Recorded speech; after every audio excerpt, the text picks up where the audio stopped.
السلام علیکم ورحمۃ اللہ وبرکاتہ۔ بہت سارے دوست ہم سے سوال یہ کرتے ہیں کہ آپ ہمیں مسیحیت کے بارے میں، مسیحی مذہب کے بارے میں ہمیں آپ بتائیں۔ میں اس ویڈیو میں آپ کو بہت مختصر طریقے سے انشاءاللہ آپ کو بتاؤں گا کہ کرسچینٹی کیا ہے، مسیحیت کیا ہے۔ دیکھیں، ہم لوگ مسلمان لوگ بولتے ہیں عیسائیت یا عیسیٰ علیہ السلام، جبکہ مسیحی لوگ اپنے آپ کو جو ہے وہ عیسائی نہیں کہتے، وہ اپنے آپ کو عیسائی نہیں کہلوانا پسند کرتے، بلکہ وہ اپنے آپ کو مسیحی کہتے ہیں گے، یا وہ اپنے آپ کو کرسچن کہتے ہیں گے۔ انگلش میں کرسچن بولتے ہیں اور اردو زبان میں ہم جو ہے وہ اپنے آپ کو مسیحی کہلوانا پسند کرتے ہیں گے۔ جبکہ بعض جو مسیح ہیں وہ اپنے آپ کو عیسائی کہلوانا بھی پسند کرتے ہیں، وہ کہتے ہیں کہ عیسیٰ کہو یا یسوع کہو تو اس میں کوئی فرق وغیرہ نہیں ہے، لیکن اکثریت جو ہے وہ پاکستان کے اندر، پاک و ہند کے اندر، وہ یسوع مسیح کہتے ہیں گے، عیسیٰ علیہ السلام کی بجائے وہ حضرت عیسیٰ کو وہ یسوع کہتے ہیں گے۔ اچھا، اب ان کی اگر آپ کتاب کے بارے میں جاننا چاہتے ہیں تو کتاب ان کی جس طرح ہمارے ہاں قرآن مجید مقدس کتاب ہے، اسی طرح ان کے نزدیک جو بائبل مقدس ان کی جو ہے وہ مقدس کتاب ہے۔ بائبل مقدس جو ہے وہ اولڈ ٹیسٹمنٹ اور نیو ٹیسٹمنٹ کے مجموعے کا نام ہے۔ عہد نامہ قدیم اور عہد نامہ جدید سے مل کر جو ہے وہ بائبل مقدس بنتی ہے، جسے کرسچن لوگ مانتے ہیں، چرچ مانتا ہے۔ عہد نامہ قدیم کیا ہے؟ عہد نامہ قدیم جو ہے اس میں توریت بھی ہے، یعنی جو موسیٰ علیہ السلام کو کتاب دی گئی وہ بھی اس میں شامل ہے۔ اس کے علاوہ حضرت مسیح علیہ السلام سے پہلے جتنی بھی کتابیں لکھی گئیں تو انہیں جو کتابیں چرچ تسلیم کرتا ہے گا اسے ہم عہد نامہ قدیم کہتے ہیں گے۔ جو عیسیٰ علیہ السلام سے پہلے کتابیں لکھی گئیں گی ان کتابوں کو ہم عہد نامہ قدیم کہتے ہیں۔ اور عہد نامہ جدید کسے کہتے ہیں؟ عہد نامہ جدید یاد رکھیں وہ کتابیں ہیں جو مسیح علیہ السلام کے صعود کے بعد لکھی گئیں، ٹھیک ہے؟ حضرت عیسیٰ علیہ السلام کی حیات کے اندر، مسیح علیہ السلام کی حیات میں کتابیں نہیں لکھی گئیں، یہ چرچ بھی مانتا ہے اس بات کو۔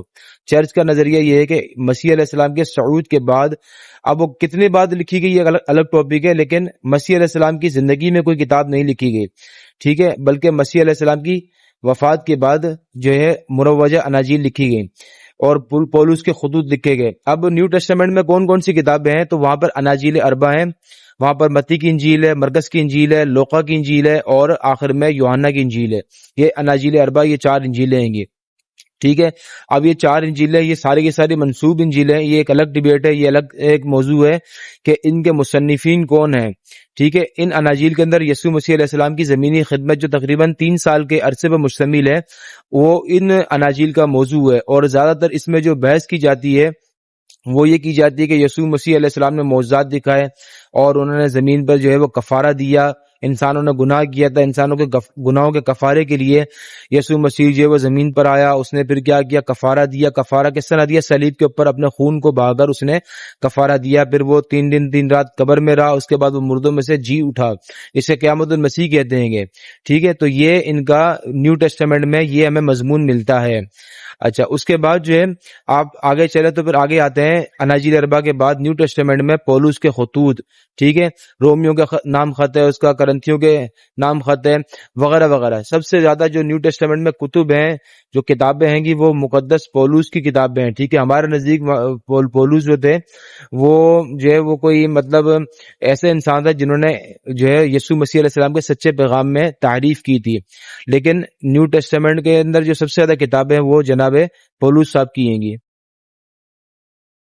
اور سب سے پھر آخر کے اندر جو کتاب ہے وہ مکاشفہ کی کتاب ہے، ٹھیک ہے؟ تو دوستوں، ان کتابوں کا تعارف کیا ہے یہ ایک الگ ٹاپک ہے، لیکن میں آپ کو صرف لب لباب بتا رہا ہوں کہ مسیحیت کیا ہے۔ تو سب سے زیادہ میں نے آپ کو بتایا کہ یہاں پر پولس کے خطوط جو ہیں وہ سب سے زیادہ ہے، اور سب سے زیادہ کتابیں بھی جو ہے نیو ٹیسٹمنٹ میں وہ پولس کی ہیں گی، ٹھیک ہے؟ اب آئے ان کے نظریات کی طرف کہ مسیحیت کے نظریات کی، یہ کتابوں کا سرسری سے تعارف تھا۔ اب اگر میں ان کے عقائد کی طرف آؤں تو سب سے پہلے جو ان کا زیادہ جو پاپولر نظریہ ہے، جو زیادہ مشہور نظریہ ہے، جس کے اوپر ناقدین تنقید کرتے ہیں گے، وہ ان کا نظریہ ہے تثلیث کا نظریہ ان کا سب سے زیادہ پاپولر نظریہ ہے۔ اس کے اندر کیا ہوتا ہے کہ خدا باپ، خدا بیٹا، خدا روح القدس، یہ 3 شخصیات ہیں، اور 3 شخصیات جو ہیں وہ مل کر جو ہے وہ توحید کو جو ہے مکمل کرتی ہیں۔ یعنی ان کا نظریہ یہ ہے کہ السلام علیکم، تثلیث فی التوحید ان کا نظریہ ہے۔ تثلیث فی التوحید کا مطلب کیا ہوتا ہے گا؟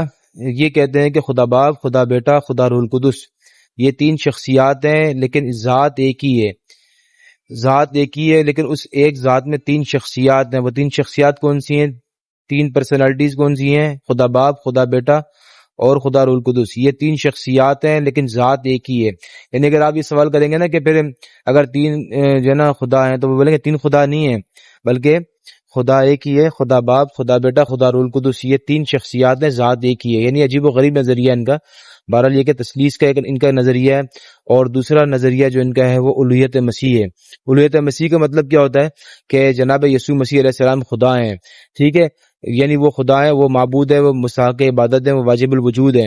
اچھا، پھر ایک ان کا نظریہ یہ ہے کہ یہ تجسم کا عقیدہ۔ تجسم کے عقیدے کا مطلب کیا ہوتا ہے کہ جو ہے وہ تجسم کا مطلب یہ ہوتا ہے کہ یسوع مسیح علیہ السلام صرف خدا نہیں ہے، بلکہ وہ کیا ہیں گے، وہ ایک انسان بھی ہیں۔ یعنی ایک انسان جو کواری سے پیدا ہوا تھا، اس کے اندر جو خدائی روح ہے، جو الوہی روح ہے، تو ان دونوں سے مل کر جو چیز آتی ہے نا وجود میں، سب اسے ہم کہتے ہیں یہ مجسم ہوا۔ یعنی خدا جو ہے وہ مجسم ہوا۔ ہونے کا مطلب یہ ہوتا ہے کہ اس نے انسانی وجود کو اختیار کیا، ٹھیک ہے۔ یہ انسانی وجود کو اختیار کرنا یہ تجسم کہلاتا ہے گا۔ اب تجسم کیوں اختیار کیا گیا یہ آگے چل کر انشاءاللہ آپ کو میں مزید میں آپ کو وضاحت کروں گا۔ تجسم کا مطلب یہ ہوتا ہے کہ خدا نے انسانی جسم کو اختیار کیا، خدا نے انسانی جسم کو اختیار کیا، تو یہ تجسم کا معنی ہے۔ اب ان کا ایک اور نظریہ کیا ہے؟ ان کا ایک نظریہ ہے کفارہ۔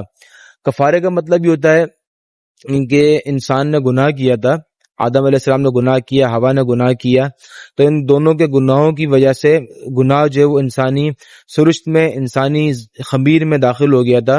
لوگ گناہ کرتے رہے، بالآخر خدا نے جو اپنا پیارا بیٹا مسیح جو ہے، یعنی بقول ان کے جو نظریہ ہے گا، تو وہ خدا نے اپنا بیٹا ابن اللہ، اپنا بیٹا جو ہے وہ زمین پر بھیجا تاکہ انسانوں کے گناہوں کا کفارہ دے سکے۔ تو نیو ٹیسٹمنٹ ہمیں یہ بتاتا ہے کہ جناب مسیح علیہ السلام نے زمین پر آ کر کفارہ دیا۔ یہ کفارہ کہاں پر ادا کیا گیا؟ یہ کفارہ صلیب پر بہتے خون سے یسوع مسیح نے کفارہ دیا، یعنی صلیب اس لیے دی گئی تاکہ کفارے کا بندوبست کیا جائے۔